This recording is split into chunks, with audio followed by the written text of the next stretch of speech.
Muy buenas tardes a todas, todos y todes quienes nos acompañan. Sean muy bienvenidos al Seminario Permanente de Investigación y Extensión en Educación No Sexista e Interseccional de la Historia, las Humanidades y las Ciencias Sociales en su segunda etapa. Segundo año que busca generar espacios de reflexión, diálogo, participación y análisis interdisciplinarios a nivel de instituciones nacionales e internacionales, con miras a responder a las demandas de nuestra universidad como formadora de docentes para nuestro país. Demandas nacionales y extranjeras también sobre la necesidad de promover espacios de equidad e igualdad de género interseccional en la educación. En este segundo año, el llamado es hacer un espacio de encuentro entre el mundo académico e investigativo, la formación docente de pregrado, el sistema escolar a través de equipos directivos, docentes de aula y estudiantes en general, para compartir experiencias y reflexionar en torno a las prácticas educativas. Buscamos seguir aportando, proponiendo una pedagogía crítica con enfoque de género interseccional, visibilizando, por ejemplo, el sexismo en el currículum, el sexismo presente en la cultura escolar, e incentivando entre las y los participantes de este seminario la generación de propuestas o acciones concretas para su erradicación y aportar a las necesarias transformaciones que debe tener la sociedad del siglo XXI. A partir de la experiencia del año 2021, establecimos un vínculo con el equipo parte de la Unidad de Género de la Universidad de Chile, a través de la invitación a ser colaboradores del proyecto INES Género, Capacidades y Competencias para la Equidad de Género en Investigación, Creación e Innovación. En este proyecto, el rol de nosotros como UNCE será la colaboración a través de este seminario y el vínculo permanente que podamos generar con los espacios educativos, considerando que ahí es donde vemos el cambio y por eso creemos firmemente en el poder transformador de la educación, como dice en día el lema de nuestra universidad pedagógica. A continuación, los dejo con quien ha sido la artífice, ¿cierto?, de este seminario, la doctora Ana Galvez Comandini.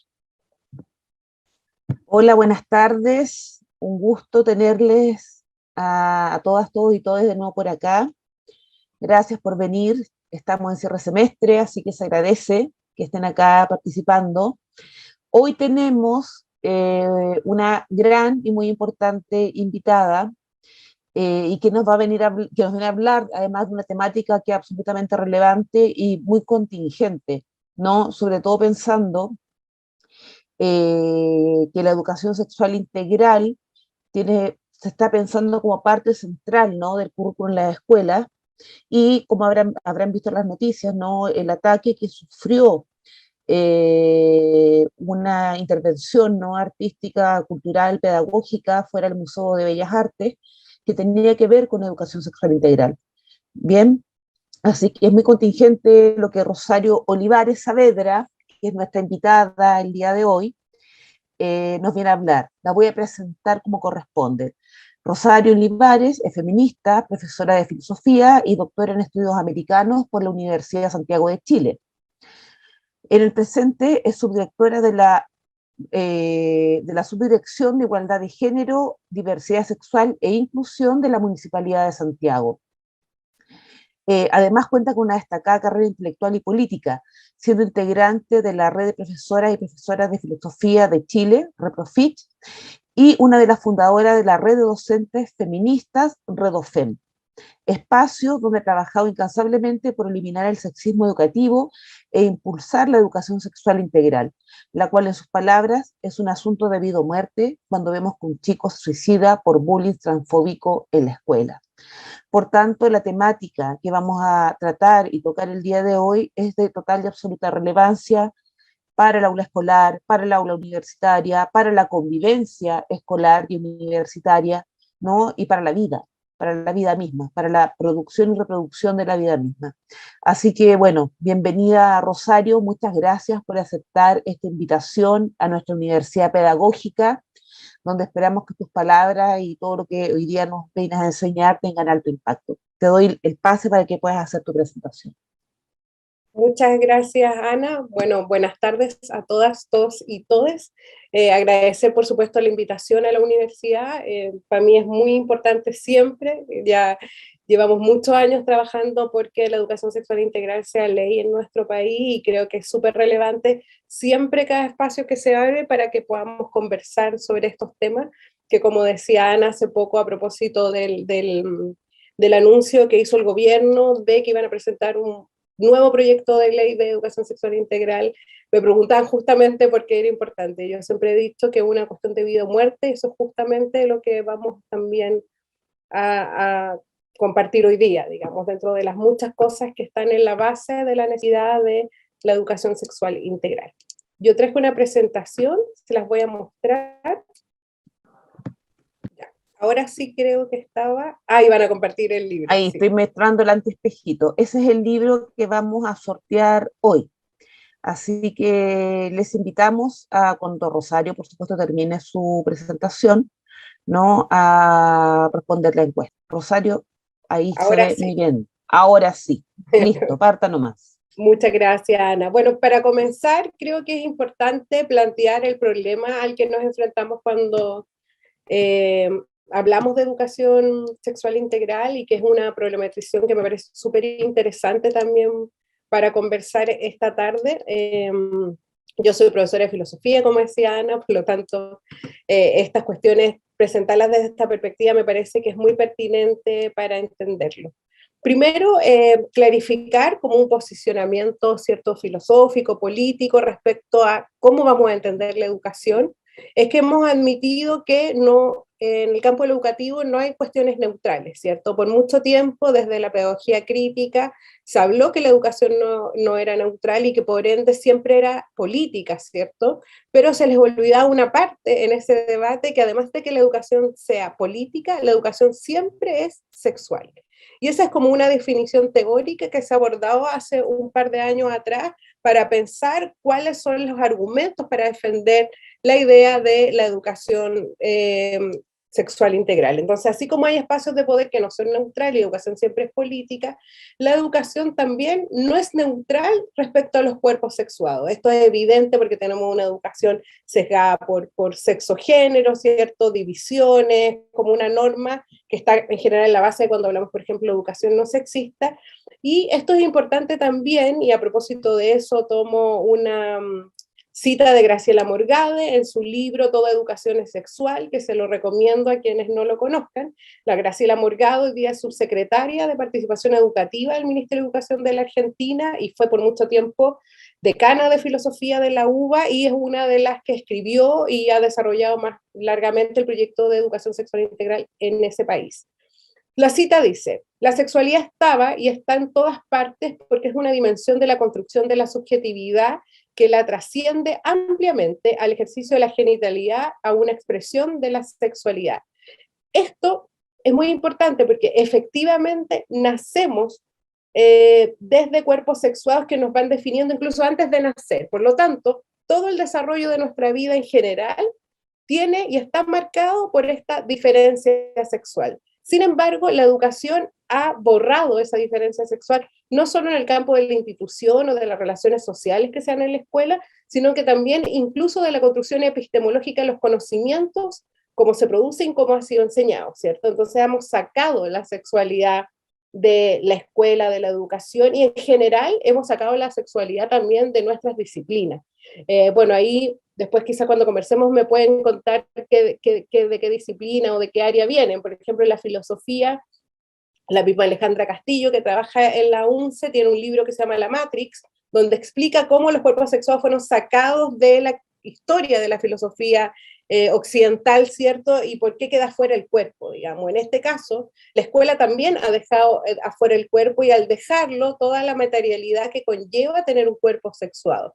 Entonces, de partida vamos a entender que, así como desde la pedagogía crítica entendemos que toda la educación es política, desde la pedagogía feminista vamos a entender también que toda educación es sexual.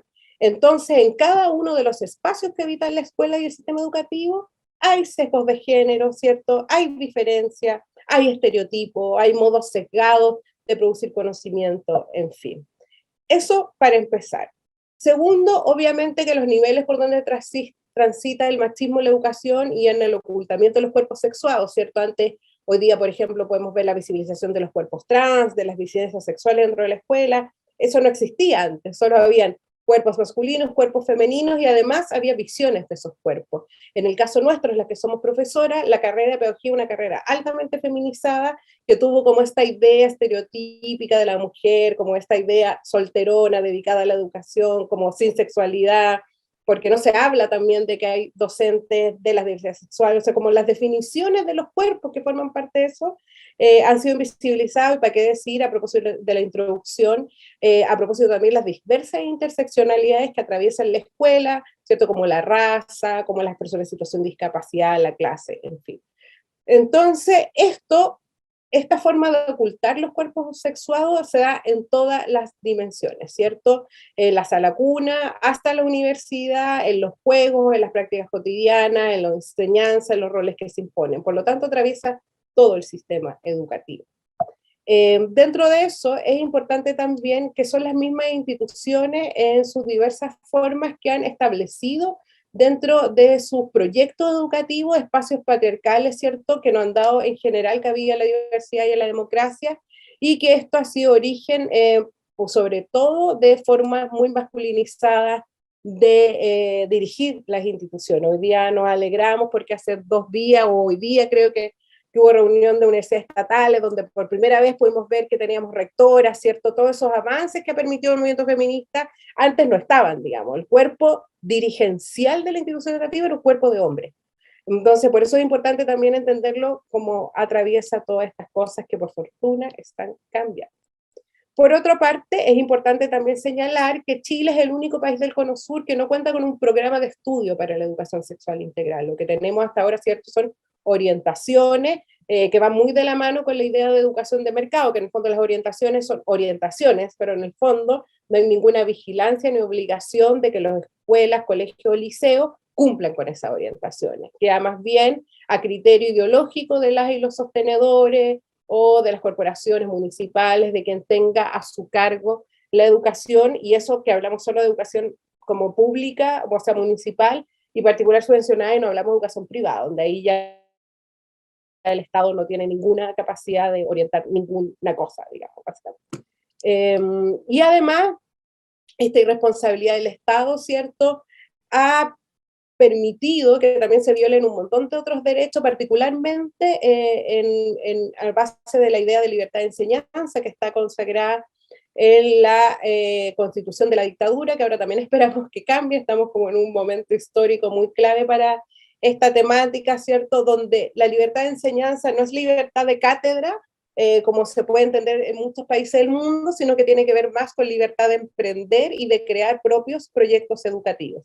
Entonces, si un colegio crea un proyecto educativo o una universidad donde los temas de la sexualidad no están contemplados, pues no van a hablar de ellos, digamos. Entonces, ese freno, la libertad de enseñanza más bien, tiene que ver con este tipo de cosas. Eso pasa, por ejemplo, en temas de la ley de aborto en 3 causales en Chile, con esta idea que se creó que las instituciones tienen libertad de conciencia, ¿cierto? Que pueden decir, yo no hago esto o no. Bueno, en educación pasa lo mismo, pero además está consagrado en la Constitución. ¿Qué ha pasado con la educación sexual integral en nuestro país? Primero, no se llamaba, no tenía el apellido integral, no sé si se acuerdan, era solo, hablábamos de educación sexual y que esa educación en general solo era educación para prevenir el embarazo adolescente y para prevenir también infecciones de transmisión sexual, como ese era el gran paraguas. Todavía no hablábamos de género, sí de afectividad, porque las JOCAS, que es este primer proyecto post-dictadura que hay de sexualidad, sí estaba presente la afectividad, la sexualidad, eran jornadas, ¿cierto? Que fueron como los primeros inicios. Yo no sé de qué generación eran las personas que están aquí, algunas se pueden acordar, otras no. Yo me acuerdo perfectamente porque estaba en el colegio cuando empezaron las JOCAS, y además hubo un punto muy grande de inflexión y como tironeo. Como ustedes saben, el proceso de transición a la democracia muy largo que tuvimos, en principio implicó que igual la transición tuviera dentro de las definiciones del Estado a la Iglesia Católica u otras iglesias, a las Fuerzas Armadas, digamos, así estaban compuestos los consejos educativos, como muchas cuestiones. Entonces cuando empieza esta JOCA fueron profundamente criticadas por parte de estos sectores conservadores, salió en la prensa, hubo mucho tira y afloja. Además era un momento en que la iglesia no tenía como un desprestigio tan alto a propósito de los abusos, del acoso, como que tenía un poder mucho más grande de presión sobre el Estado, y ahí lamentablemente las JOCAs no progresaron, digamos, y tuvimos un gran vacío de políticas públicas en torno a estos temas, y podríamos decir que quizás donde se revive con más fuerza en este proceso algunas ideas en torno a la educación sexual integral va a ser las agendas de género de los dos gobiernos de Bachelet, donde se crearon orientaciones, donde se dieron manuales de educación de lenguaje inclusivo, donde se dieron respuestas conceptuales, pero todavía muy tímidamente en esta idea de oriento, estos son lo que pueden usar, de esto podríamos hablar, pero ninguna política concreta y tampoco proyectos de ley por parte del Estado. Después tuvimos, como en esa línea, no sé si recuerdan, una época de una polémica súper grande que hubo por unos libros de educación sexual integral que se hicieron en la Municipalidad de Santiago, en la alcaldía de Toá. ¿Se acuerdan que eran la respuesta a preguntas que hacían las y los jóvenes respecto a la educación sexual integral? Y en esa misma época, que fue el primer gobierno de Piñera, Joaquín Lavín, siendo ministro de Educación, creó 7 programas de educación sexual, 4 de ellos incluían como método anticonceptivo la abstinencia. Y estaban hechos por distintos organismos, incluso por la iglesia, digamos. Entonces esto es más que nada el momento más de mercado que hemos tenido para entender cómo se ha procesado la educación sexual integral, porque quedó a libertad de enseñanza a las chilenas, ¿cierto? Donde cada establecimiento escogía cuál era el programa que iba a hacer, y si ese programa definía que la abstinencia y que no le íbamos a enseñar el uso del condón de nada a los estudiantes, esa era la línea política que se iba a llevar a cabo. Este tema me parece muy interesante también, porque en general se debate mucho, a nosotras nos dicen, las que promovemos la ideología de género, digamos, que solo el sesgo o la ideología estaría de parte de quienes proponemos la educación sexual integral, como si quienes toman decisiones de no tener educación sexual integral, de no tratar ciertos temas, no lo estuvieran tomando también por sesgo ideológico, digamos, por determinaciones políticas, y ahí de nuevo viene el inicio de esta presentación, ¿cierto?, que no hay espacio neutral. Incluso cuando no hablo, estoy tomando una decisión política, pedagógica, incluso una relación, en este caso, vinculada a los derechos humanos, porque la educación sexual integral debiese ser un derecho, sobre todo en relación a la información. ¿Cómo llegamos hasta aquí? Por supuesto que el tema de la educación sexual integral no es nuevo, ni siquiera de este siglo, se ha trabajado también desde los 70, 80 en Chile por distintas feministas, se trataron de hacer proyectos, la dictadura por supuesto no ayudó mucho a esos avances, pero particularmente los feminismos y la disidencia sexual han sido muy importantes para avanzar en este proceso que hoy día estamos teniendo. ¿Cuáles han sido los antecedentes? Y a propósito de que hemos hablado de educación sexual integral, les cuento algunos en resumen, que son los que presentamos en los 2 proyectos de ley que ya se han presentado en los últimos 4 años en relación a educación sexual integral, para argumentar por qué es necesaria. Primero, luego de que se declarara delito el femicidio, ¿cierto?, empezamos a ver mayor visibilización de esos crímenes por el hecho de ser mujer, donde la variable género entra muy concretamente para hablar de violencia, y por supuesto las tasas de femicidio que no han disminuido en estos años, también es posible atribuirla a que no hay ningún proceso educativo en torno al tratamiento de la violencia hacia las mujeres. Otra cosa que yo estoy muy convencida que ha sido muy fundamental en el paso de este debate ha sido la visibilización de la infancia trans. Si nosotras recordamos en otras generaciones, ¿cierto?, las personas trans no eran niños, niñas y niñas. En general eran personas adultas ligadas a ciertos roles, ¿cierto? No habían irrumpido en la escuela. Entonces cuando aparece la infancia trans, la escuela se descoloca, no sabe qué hacer, ¿qué hago con esto que no está dentro de lo binario, ¿cierto?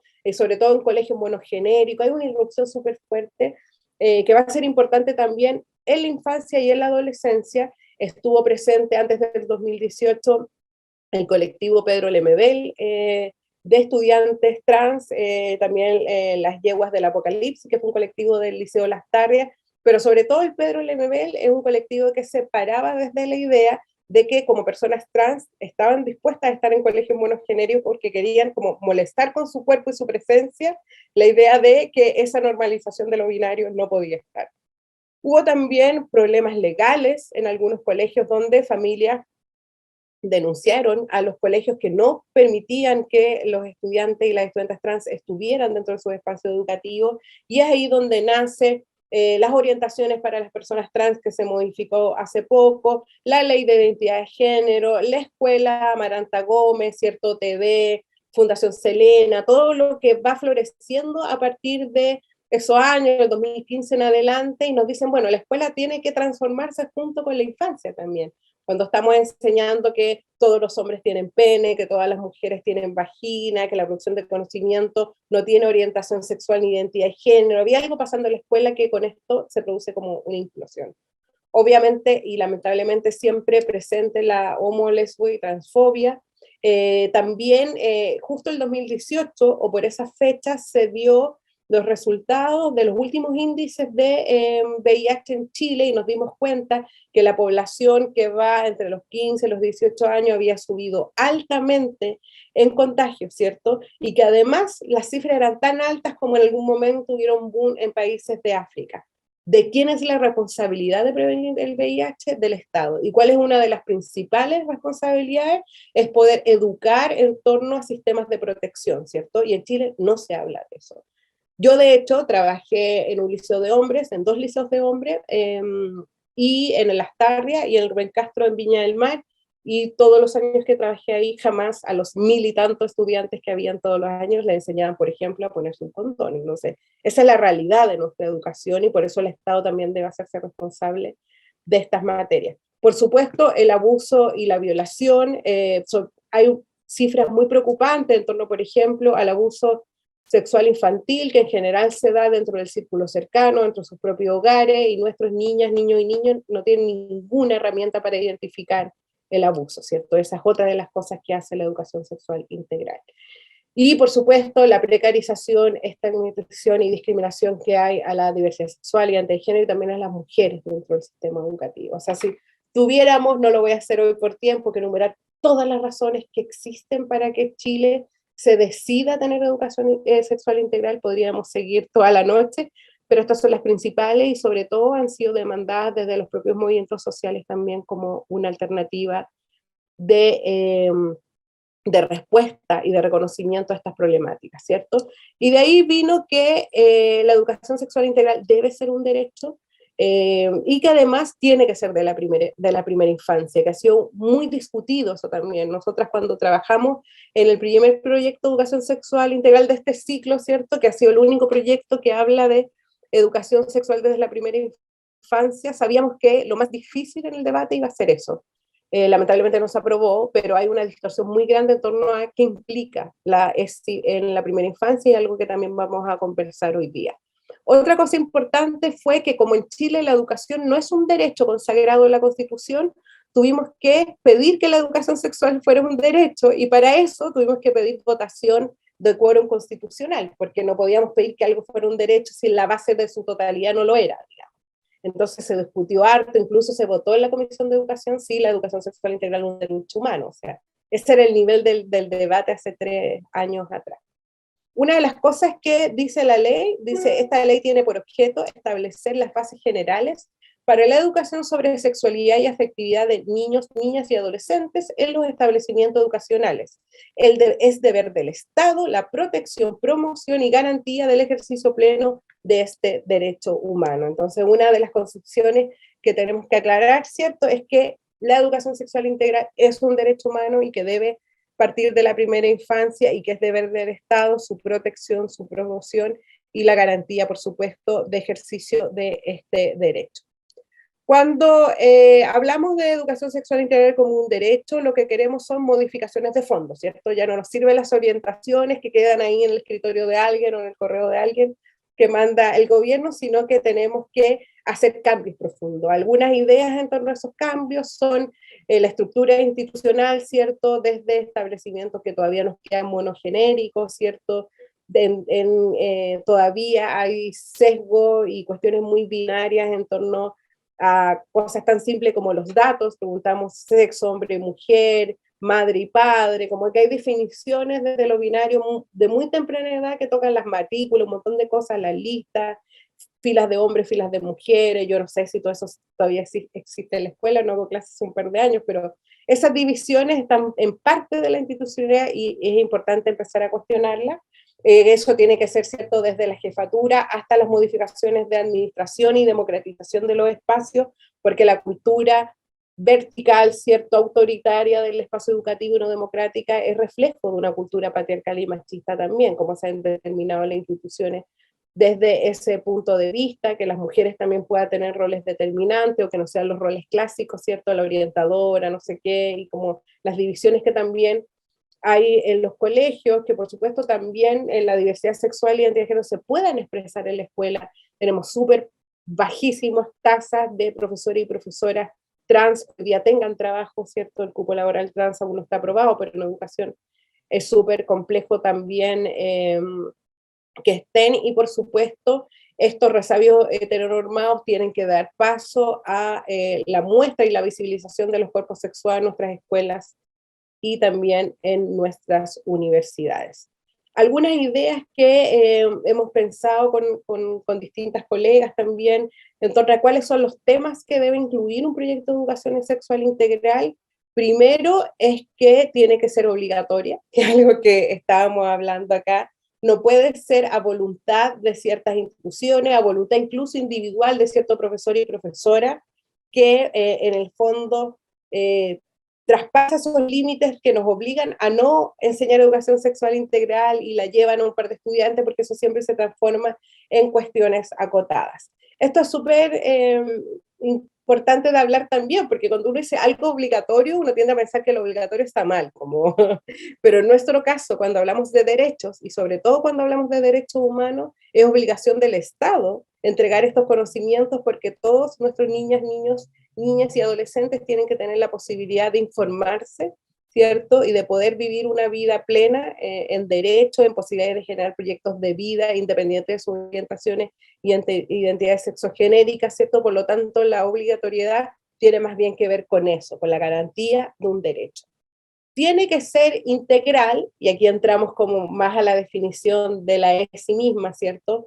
La integralidad tiene que ver, nosotros hemos ocupado harto el concepto a veces de educación integral, sin sexual, cuando uno habla, queremos una educación integral, y eso quiere decir que la integralidad cubre todos los espectros de la vida, ¿cierto? En términos psicológicos, sociales, de conocimiento, la persona en su totalidad. Y la sexualidad también tiene que ver con eso, o sea, ya no queremos una educación sexual que sea solo, vamos a enseñarles el uso del preservativo y vamos a enseñarles qué infecciones de transmisión sexual existen o otros métodos anticonceptivos aparte del preservativo, sino que cuando hablamos de currículum con enfoque de género, currículum no sexista, cuando hablamos de una convivencia escolar que sea respetuosa y que no discrimine, cuando hablamos de la producción de conocimiento, de las formas jerárquicas, también estamos hablando de educación sexual integral. Esto es importante porque por muchos años, cuando estábamos como más asentadas en la conceptualización de la educación no sexista, nos preguntamos cómo era posible institucionalizar la educación no sexista, porque si recuerdan, la educación no sexista nace a propósito de una demanda, de un movimiento social que ve que la educación es sexista y lo que se le opone a eso es que sea no sexista. Ese contenido como tal, ese concepto, más bien, es un concepto chileno, ¿cierto? En otras partes del mundo se habla de educación sexual integral, se habla de coeducación, de pedagogía feminista, entonces lo que fue la primera parte de este proceso fue dotar de contenido eso que decíamos que era la educación no sexista. Pero luego teníamos que ver cuáles eran sus posibilidades de ejercicio material en nuestras instituciones educativas. Y al conocer la experiencia de la mayoría de los países, la bajada de esa educación no sexista era la educación sexual integral. Nosotras, de hecho, en la Red Docente Feminista, el primer año que cumplimos nuestro primer aniversario, nuestra como frase institucional fue institucional, no somos una institución, pero con nuestra fase de organización era educación sexual integral para una educación no sexista. En el fondo, ¿cómo lográbamos hacer ese ejercicio de hacerlo política pública? Porque cuestiones en las que está tan tensada nuestra propia vida y la vida y el futuro de las personas que estén por venir, no puede ser voluntarioso, no puede ser un ejercicio solo de ese tipo, tiene que ser un ejercicio que se haga a través del derecho, y por eso nace la educación sexual integral como una de esas fórmulas. No es nueva, ¿cierto? Estaba de antes, pero es nuestra herramienta en ese momento, porque además el movimiento feminista de otros países, particularmente el de Argentina, con el que compartimos hartas cosas, como el Ni Una Menos, como la ley de aborto, ¿cierto? Además, mostró muchas señales de cómo la educación sexual integral había movido los movimientos feministas dentro de sus países. No sé si se acuerdan que la primera como oleada de aborto más reciente con Argentina le decía la revolución de las pibas. Y era precisamente las pibas que llevaban todo su sistema educativo habiendo tenido educación sexual integral. Y esa revolución de las pibas y esa marea verde argentina se fue a todo el mundo. Y hoy día está, por ejemplo, los pañuelos verdes presentes en Estados Unidos cuando acaban de poner esta derogación de la ley de aborto, ¿cierto? O sea, fue un momento a nivel mundial y por lo tanto era observable que la educación sexual integral era una de las cuestiones que teníamos que ocupar para esta lucha. Tiene que ser pertinente.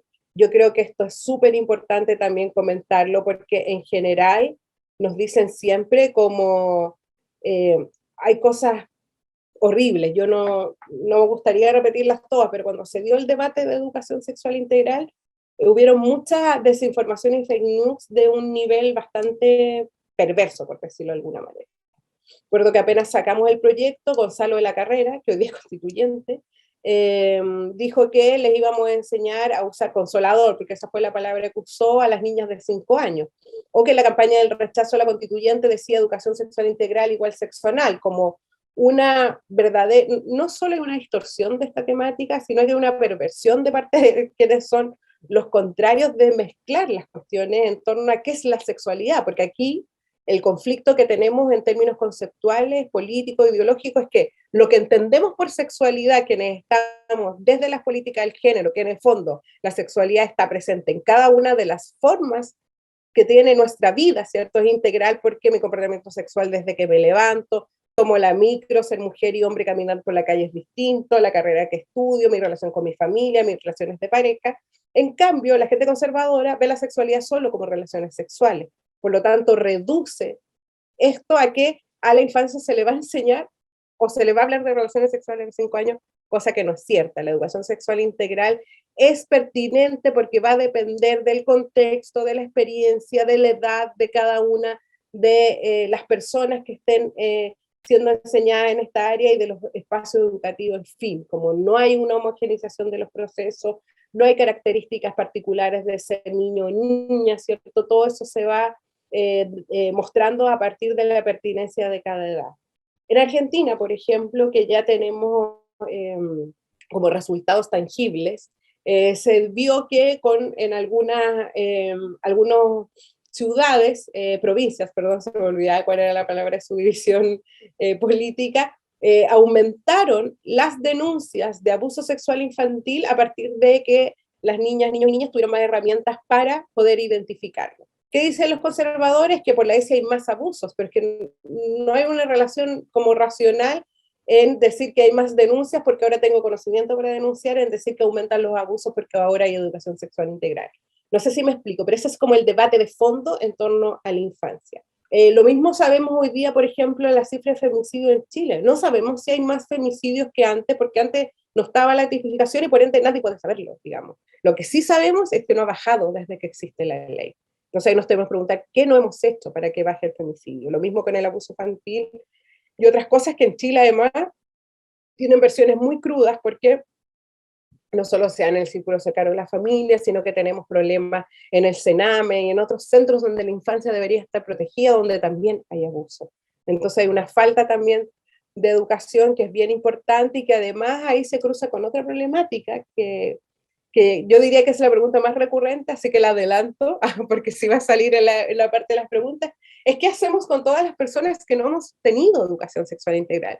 Y eso no quiere decir solo con quienes somos docentes, ¿cierto? Porque nosotros probablemente a nadie aquí, o quizá a las generaciones más jóvenes, ojalá, nosotros quienes trabajamos en formación docente inicial lo hacemos todos los días, estamos enseñando una pedagogía con enfoque de género, pero antes no se hablaba de esto, por lo tanto no tenemos la herramienta. Aquí nadie nació feminista ni profesora emancipada, ¿cierto? No hemos ido autoformando, formando colectivamente, pero hay un problema más grande aún, que está las herramientas que tienen las propias familias, los cuidadores, cuidadoras, madres, padres, que están criando, ¿cierto? Y que tampoco recibieron esta educación, por lo tanto también es pertinente en ese sentido, en que tenemos que darnos cuenta que ese contexto existe, que Chile es un país sin educación sexual integral y que por lo tanto va a tener que tomar distintas medidas para que esto sea posible y logrado. Y por último, que por supuesto tiene que ser informado. El libre y autónomo desarrollo de la sexualidad de las y los estudiantes debe ser sin sesgo, sin omisiones ni censura, ¿cierto? De parte de los adultos, porque en general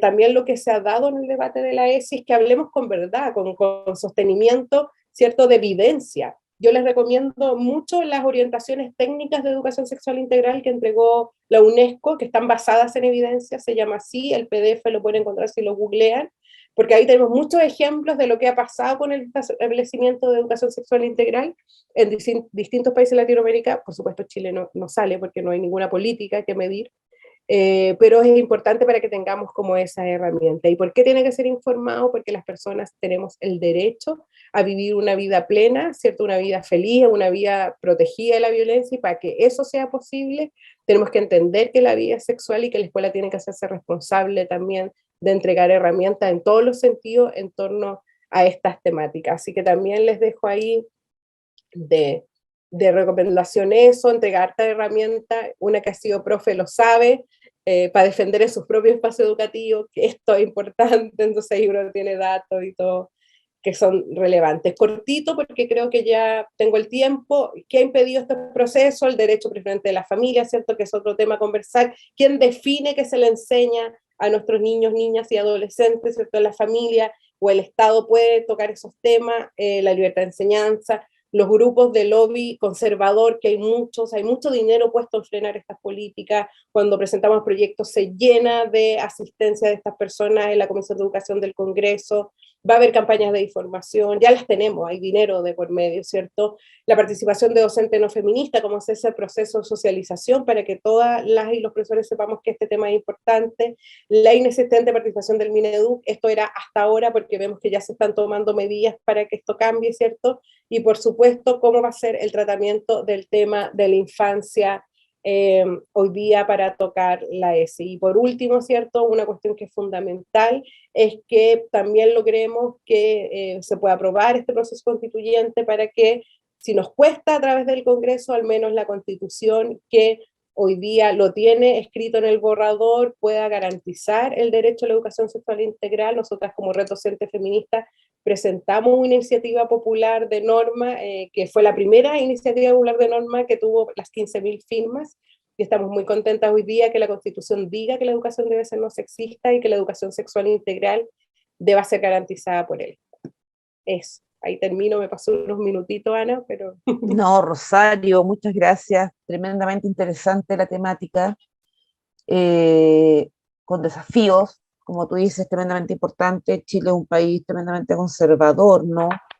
Y donde los grupos conservadores también se mueven muy bien para obstaculizar el avance, ¿no? De todos estos procesos que buscan transformar en el fondo las mentalidades, la sociedad, la cultura. Voy a leer las preguntas que están en el chat, pero antes, brevemente decir que tú dijiste al comienzo que, por ejemplo, Alexandra Castillo, cuando escribe La Matrix, habla de por qué las mujeres no están en la historia de la filosofía. Bueno, con la red de historiadoras feministas a la que yo pertenezco, cuando escribimos históricas, también lo escribimos justamente diciendo por qué las mujeres no estamos en la historia de Chile, que la historia que se enseña en las escuelas y en las universidades, no, las mujeres son completamente, y las disidencias también, invisibilizadas. Entonces van surgiendo las necesidades, ¿no? Desde los grupos activistas feministas organizados de ir visibilizando aquello que ha sido omitido, invisibilizado, y a las mujeres siendo tratadas como minorías, ¿no? Dentro de la historia cuando no lo somos, no somos una minoría, somos la mitad. Bien, paso a leer algunas de las preguntas que están en el chat. ¿Prefieres que te las lea una por una o te leo varias y tú las vas contestando? Sí, ¿Qué varias prefieres? porque así voy a anotar. Ya. De la Universidad Santo Tomás preguntan, ¿cuáles son las condiciones de posibilidad de que al corto plazo en Chile se implemente la ESI en escuelas y universidades por medio de políticas públicas, formación inicial, prácticas pedagógicas, considerando el contexto actual? Matías dice, la ESI ahora está en el borrador de la nueva constitución. Se me ocurren dos formas de abordarlo, ¿no? Un poquito quizás como respondiendo a la pregunta anterior, en un espacio y horario especial dedicado o inserto en los bloques horarios lectivos de forma explícita e implícita. Pregunta, ¿cómo nos formamos en las ESI como desafío para la institución en formación docente? Bueno, luego excelente presentación, Rosario, muchas felicitaciones para Rosario y todo, que es una muy buena y necesaria y urgente información la que das.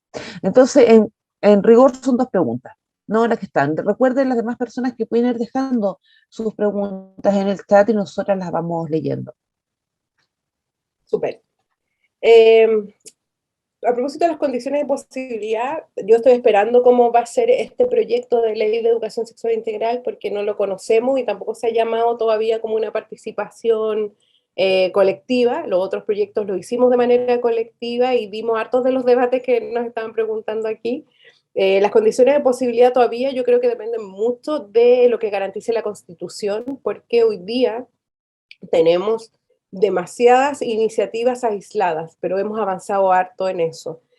Contarles, por ejemplo, que en el proyecto que nosotras teníamos se pedía o se solicitaba que en la acreditación de las carreras de pedagogía, uno de los puntos fundamentales para acreditar fuera que las mallas curriculares tuvieran esta temática integrada, digamos, porque no había otra manera de poder regular la formación docente inicial.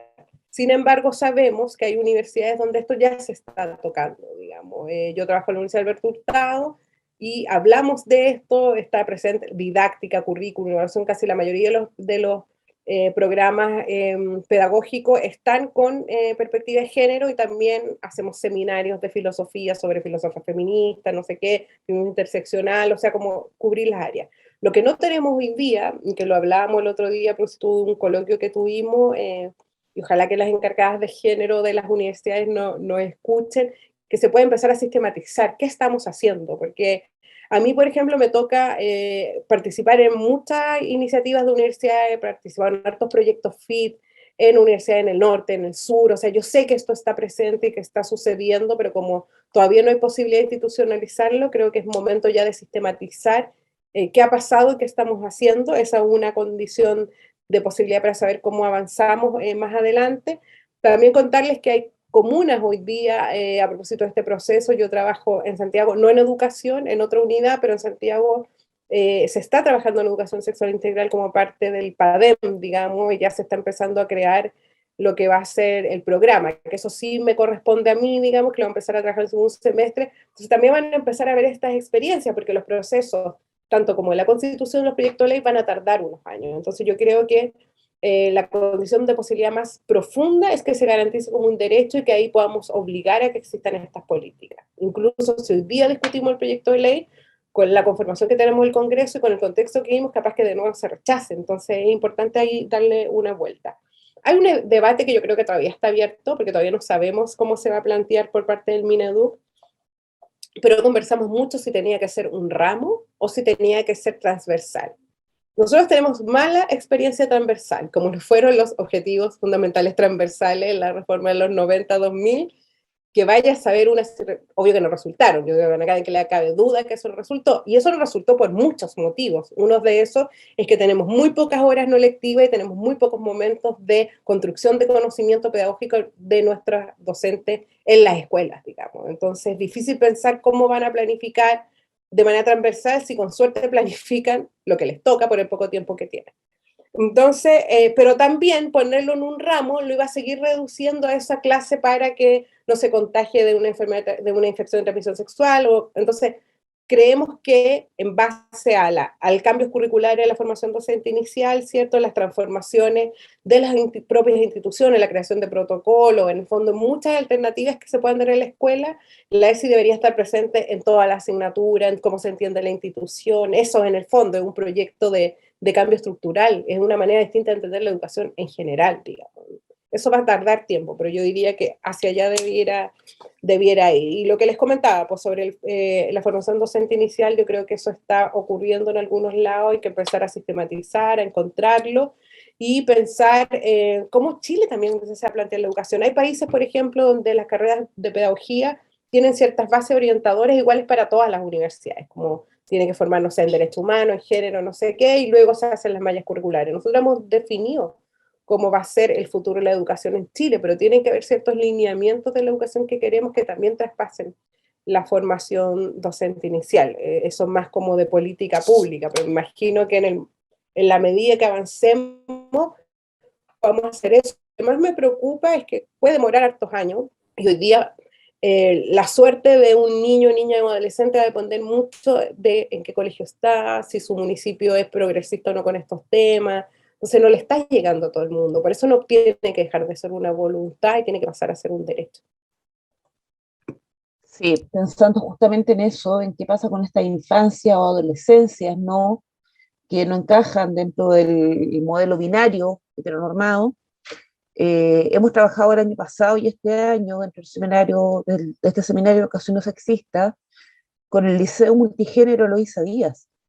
Entonces, la experiencia es preciosa, pero a la vez también es terrible tener que pensar que hay que crear un liceo especialmente para personas trans. O sea, porque o sea, simplemente porque no está considerado, y como tú bien decías, las escuelas no saben qué hacer, ¿no? Con todo lo que son las disidencias sexuales.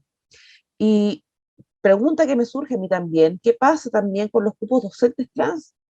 Porque cuando yo veo a mis estudiantes en el pedagógico, veo muchos y muchas estudiantes que son no binarios y que van a ser futuras y futuros profesores, ¿no? Entonces, ¿cuál va a ser el cupo laboral, el espacio laboral? ¿Van a tener cabida o no dentro de esos espacios laborales? Que son todas temáticas tremendamente relevantes y que se vienen, claro, las leyes demoran mucho más, pero son temáticas que se están viniendo pronto, ¿no? Dentro de la contingencia nacional. Cristina pregunta, dice, primero, muy buena presentación. Me encanta cómo Rosario relaciona el modelo económico, los derechos humanos y la ESI. Me gustaría pedir que profundizar un poco en por qué la ESI es parte fundamental para la democracia, para que así podamos socializar en sencillo estas ideas con personas más reaccionarias. Y el profesor Jorge Jo dice, y les pedimos que no se olviden de responder la encuesta, después poder hacer el sorteo del libro. Pero el fondo, claro, justamente, ¿por qué la ESI es parte fundamental de la democracia? ¿No? Y cómo lo podemos explicar en sencillo a las personas más reaccionarias.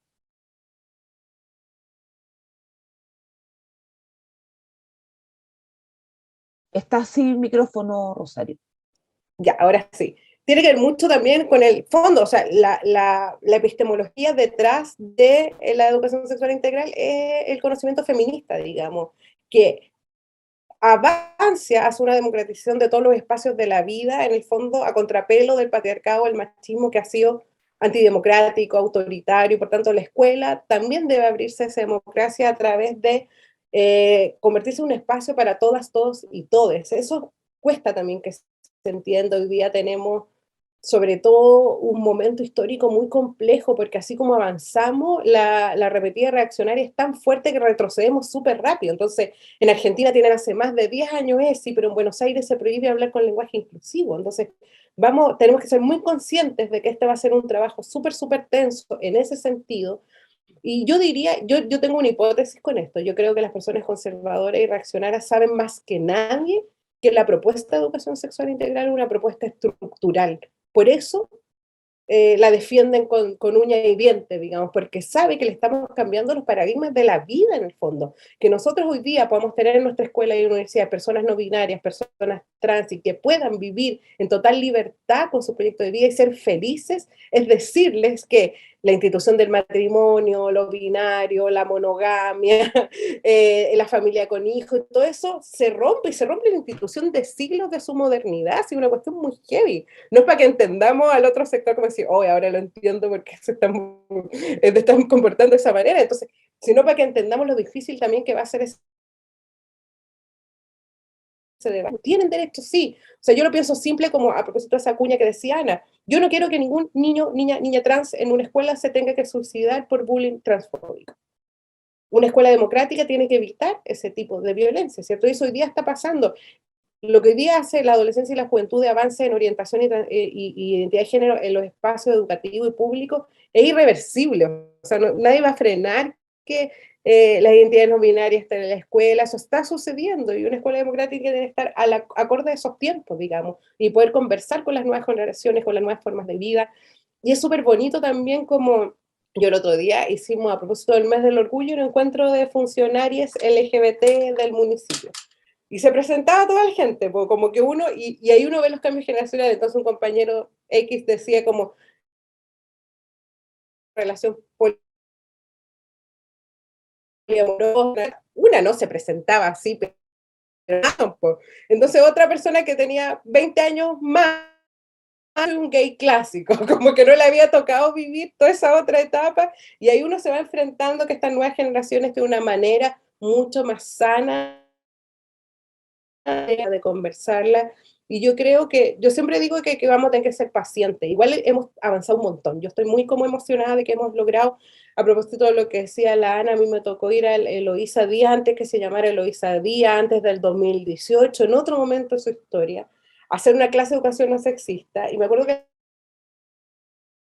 las niñas con un colegio de mujeres se sienten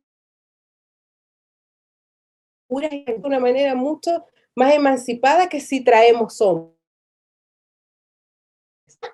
Si en el fondo lo mixto indicaba que era un sesgo machista y que esas diferencias de estereotipos se dieran.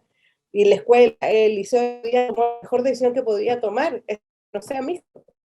Tiene que ser a multigenérico. Necesitamos que no pueda tener sesgo ni patriarcal, y lograr una, no sé, 2017 profe, y hoy día tenemos el primer liceo multigenérico, y tuvo usted y han estado quizás cuántas personas acompañando este proceso, que hace que hoy día podamos contar con este liceo. Entonces llevamos una historia que ha transcurrido, le falta mucho para que se logre institucionalizar, y yo creo que ahí toda la lanzada de la democracia tiene que ver con la defensa de derechos, que ha sido una cuestión muy dicha a partir de su estructura, que el derecho a una vida digna y la sexualidad es parte de eso, como nadie te digna una vida contenta, una vida feliz si vive adentro de su closet, digamos, de alguna forma. Entonces, no hay nada más democrático que eso, creo yo. Sin embargo, creo que es un mundo duro de ver, y hay que tener mucha paciencia. Sin duda que es un debate difícil.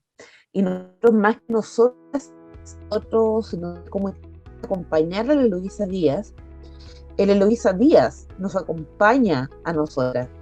Y ellos, y ellas, y ellas nos enseñan, nos dicen que se están necesitando de la formación inicial docente para poder, ¿cierto?, vivir, habitar, estudiar en esta nueva escuela, que son justamente escuelas democráticas y que se escapan completamente de lo monogenérico, en el fondo, que instaura la pedagogía. Como ya estamos en el tiempo, vamos a dejar las preguntas a Rosario hasta acá.